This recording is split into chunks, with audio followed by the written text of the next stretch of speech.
Hello, hello, good morning mga busing. Ito po ay umagang umaga. Pawis na pawis. At nandito kami sa continuous renovation dito sa maliit namin. Pero malapit na po tayong matapos nito mga busing. Kaya ito, papakita ko sa inyo ang kabuuan. Hindi pa naman totally finished to kasi preparasyon to. Kaya nagsisiling na kami. Gumawa na ako ng kwarto. At the same time, yung foreman ko ay si TG Mab, nagpreparasyon na po skim patty, skim coat patty, at saka mist tip, kumbaga sa naglalagay ng gasa para sa dugtungan. Ito yung video mga busing para makita ninyo yung kabuuan na malapit na po tayo. Ito mga busing, yung partition. Ayan, lalagyan po ng pati na, lalagyan ng mist tip. Ito mist tip ito para hindi mabiyak yung mga dugtungan. Ito po yung kailangan. Ayan. Ayan. Ito si DJ Mabs, ang ating formal ng painting. Hindi lang painting yan, kung hindi fabricator, installer, lahat-lahat na ng kaalaman, mayroon niyang forma na yan. Kaya pasalamat tayo at binigyan ng katalinuhan yung batang yan. At matutuwa ako kahit wala na ako sa mundo, mayroon akong kapalit. Ika nga. Ito, mga busing yan. Ito na yung ceiling yan. Yan. Yan. Kumbaga sa tinatakpan na yung mga dugtungan.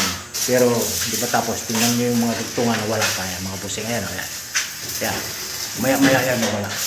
At yung isang forma natin sa welder fabricator, ayan. Tinudugtong na niya yung kapiraso na tawag nito railings guide. So wala papatibay din yan. Kaya ito maya mga busing yan. Tapos na to.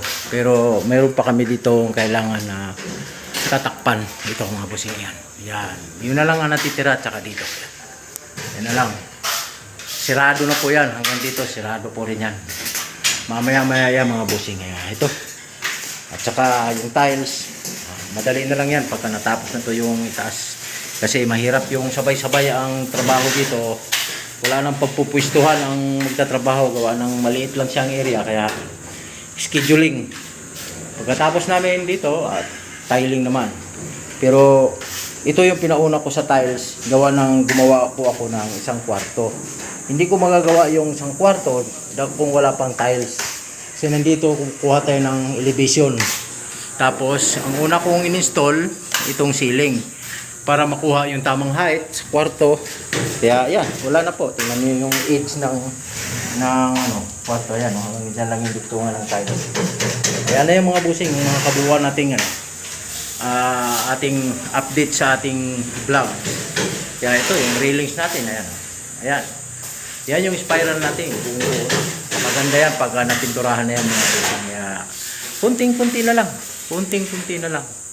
Mga bukas ito, puti na to. Kaya huwis, puting-puti na to mga busing. Kasi itong isang foreman ko ay uuwi ng probinsya to. Gawa ng isa kong pamangkin ay kakasal. Pero ako yung humihingi ng pasensya sa aking pamangkin na hindi ako makakadalo sa kanyang kasal. Gawa ng, alam mo na, ang ating kita ay para lang sa allowance ng ating mga nag-i-eskwela.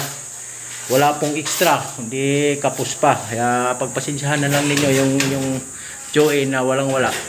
Malay mo bukas mananalo tayo ng loto at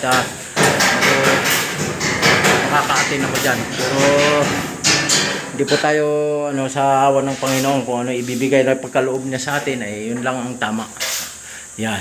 Lahat na po yan ay mayroon ng mga ceiling. Dito sa kusina mayroon na lahat po. Ito na lang yung kabuuan dito sa mga busing yan. Ito na lang. Kaya nakikita ninyo yan medyo pa yung area. Pero pagka naputi na yan maganda na titingnan to. Yan. Yan yung mga dugtungan, yan. Tinaas namin ng konti yung ceiling para maging maluwag. Yan, may ilaw na dito. Kaya lahat yan okay na. Kaya alam na ninyo mga busing, yan. Medyo makalat pa ng konti, pero paunti-unting palinis na ito. Siguro next week, malinis na ito. Malinis na ito kasi magta-tiles na. Kasi konti na lang naman ang namin dito. So, yan lang mga busing. Ang update sa ating vlogs. malapit na po tayo matapos dito sa ating renovation. At naghahanap na naman tayo kung saan tayo magkatrabaho muli. Kaya mga busing, alam na ninyo ang inyo pong gagawin. Wala po inyong gagawin. Like and share. Paki-comment na lang kung ano ang gusto niyo i-comment sa aming ginagawa sa araw-araw namin dito sa aming renovation house. Kaya ito mga busing, tuwang-tuwa naman yung may-ari dahil sa nabago ang kanyang bahay. Kaya pasalamat tayo sa Panginoon na siya ang nagbibigay sa atin ng lakas at talas ng isip. Maraming salamat sa inyo mga busing. Don't forget, like and share. Huwag po kayong magsasawa. Tuloy-tuloy lang po tayo. Maraming salamat po sa inyo. Thank you.